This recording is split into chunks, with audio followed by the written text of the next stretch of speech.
Tinanong niya sila. Saan ninyo siya inilibing? Sumagot sila. Panginoon, halika kayo, tingnan niyo.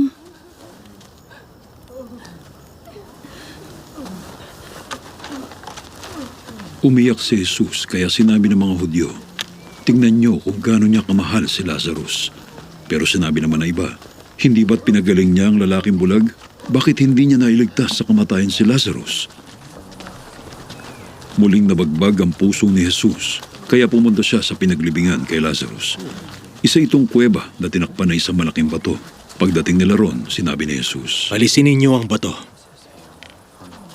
Panginoon, siyak na nangangamoy na ngayon ng bangkay. 4 na araw na siyang nakalibing. Hindi ba't sinabi ko sa iyo na kung sasampalataya ka ay makikita mo ang kapangyarihan ng Diyos?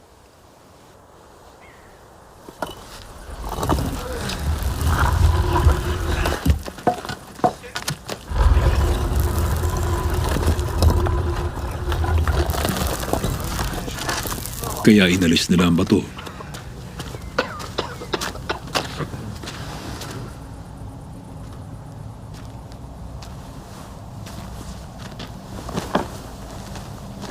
Tumingala si Jesus sa langit at sinabi,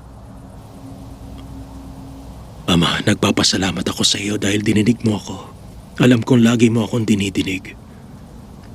At sinasabi ko ito para sa kapakanan ng mga nasa paligid ko, upang maniwala silang ikaw ang nagsugo sa akin.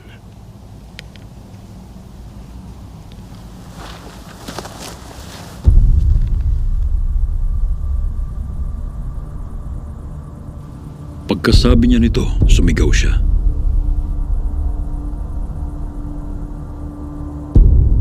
Lazarus! Lumabas ka!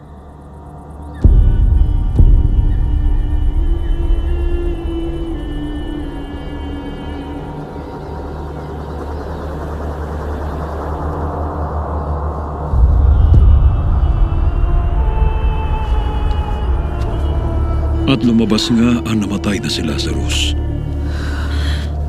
na nababalot pa ng tela ang mga kamay at paa. At may takip na tela ang mukha.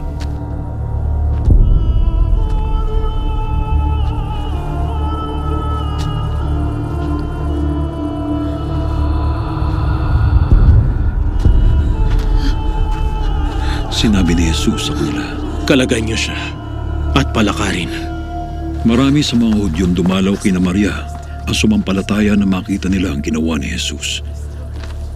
Pero ang iba sa kanila ay pumunta sa mga Pariseo at ibinalita ang ginawa ni Jesus. Kaya ipinatawag ng mga namamahalang pari at ng mga Pariseo ang lahat ng miyembro ng korte ng mga Hudyo. At na nagkatipo na sila, sinabi nila, Ano ang gagawin natin? Maraming himala ang ginagawa ng taong ito. Kapag pinabayaan natin siya, maniniwala ang lahat ng tao sa kanya na siya ang hari ng Israel. Kapag nangyari yan, lulusubin tayo ng mga hukbong Romano at wawasakin nila ang templo at ang ating bansa.